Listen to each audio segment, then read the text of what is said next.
मैं तुम्हें सड़क पे इस तरह अकेले छोड़ के नहीं जाऊंगा। चलो मेरे साथ। कैसे जाऊंगा आपके साथ? कौन है आप मेरे?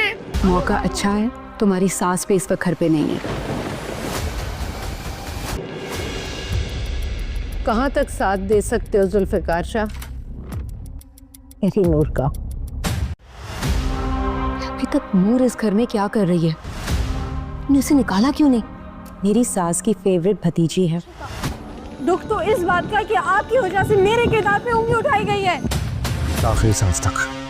नाजरीन, आप देखेंगे कि बिल आखिर जुल्फ़िकार शाह की दिली मुराद पूरे होना जा रही है। उसका और नूर का निकाह हो जाएगा। इधर आप देखेंगे कि रुमशा की माँ उसे कहती है कि अभी तक तुमने नूर को घर से क्यों नहीं निकाला। तब वो आगे से कहती है कि नूर मेरी सास यानी कि अपनी फुप्पो की चहेती भतीजी है, इसीलिए इन्होंने नहीं निकाला। लेकिन आप परेशान मत हो, मैं जल्दी ही इसे घर से निकाल दूंगी। इधर आप देखेंगे कि रुमशा ने मौका देखते ही नूर को घर से निकाल देती है। दूसरी तरफ आप ये भी देखेंगे कि जुल्फ़िकार शाह ने हर वक्त नूर पर नज़र रखी हुई होती है और वो जब उसे पता चलता है कि उसे घर से निकाल दिया तो वो वहाँ पर पहुँच जाता है। इधर आप देखेंगे कि वो नूर को हाथ थाम लेता है और कहता है कि नूर चलो तुम मेरे साथ, मैं तुम्हें ऐसे सड़क पर अकेला नहीं छोड़ सकता। तब वो कहती है कि आपकी वजह से मेरे कैरेक्टर पर इतने दाग लगे हैं, लेकिन मैं आपके साथ नहीं जाऊँगी। और एक दूसरी बात, आपके साथ मेरा क्या रिश्ता है कि मैं आपके साथ जाऊँगी? मैं आपके साथ कहीं भी नहीं जाऊंगी, मेरा आप हाथ छोड़ दें। इधर आप देखेंगे कि जब वो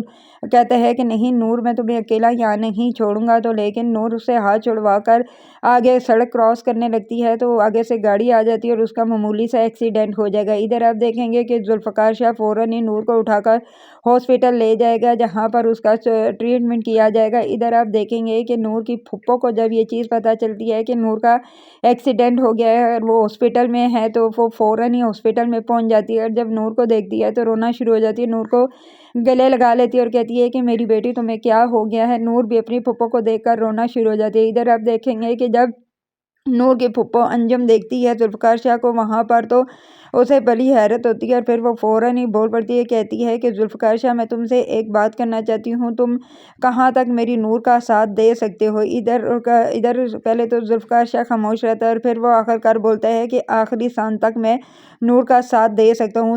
वो कहती है कि इसका क्या मतलब है, क्या तुम मेरी नूर के साथ निकाह करोगे? तो जुल्फ़िकार शाह की खुशी का ठिकाना नहीं होता क्योंकि वो तो नूर को बहुत ही अब चाहता है। वो कहता है जी मैं आप ही भतीजी से निकाह करने के लिए तैयार हुई। इधर आप देखेंगे कि नूर की फूफा नूर को समझाती है और नूर भी निकाह के लिए तैयार हो जाती है। इस तरह इन दोनों का निकाह हो जाएगा और हंसी खुशी वो ज़िंदगी गुजारना शुरू हो जाएंगे। इधर क्योंकि नूर के जितने दुख मिले अल्लाह ताला उसको उतने ही खुशियाँ और सुख देंगे। और दूसरी तरफ आप देखेंगे कि सलार को जब ये चीज़ पता चलेगी कि जुल्फ़िकार शाह के साथ नूर का निकाह हो गया है तो वो उसे यकीन हो जाएगा कि शायद ये दोनों एक दूसरे को पसंद करते थे, इसीलिए ये दोनों मिल चुके हैं। लेकिन उसे ये नहीं पता कि इनकी तो ज़िंदगी बहुत ही अच्छी गुजरने वाली है और उसकी ज़िंदगी में खुद कितने मुश्किलात आने वाली है, क्योंकि रुमशा एक अच्छी लड़की नहीं है, वो तो बहुत ही उसे पैसे की ख्वाहिशमंद है, क्योंकि वो सलार से नहीं बल्कि उसके पैसे से मोहब्बत करती है। उसने बहुत बड़ी गलती कर दी सलार ने नूर को छोड़कर, क्योंकि नूर जैसी ज़हीन और अच्छी लड़की कोई और नहीं हो सकती। नूर भी दिल से ही सलार को चाहती थी, लेकिन सलार ने उसकी कदर नहीं की।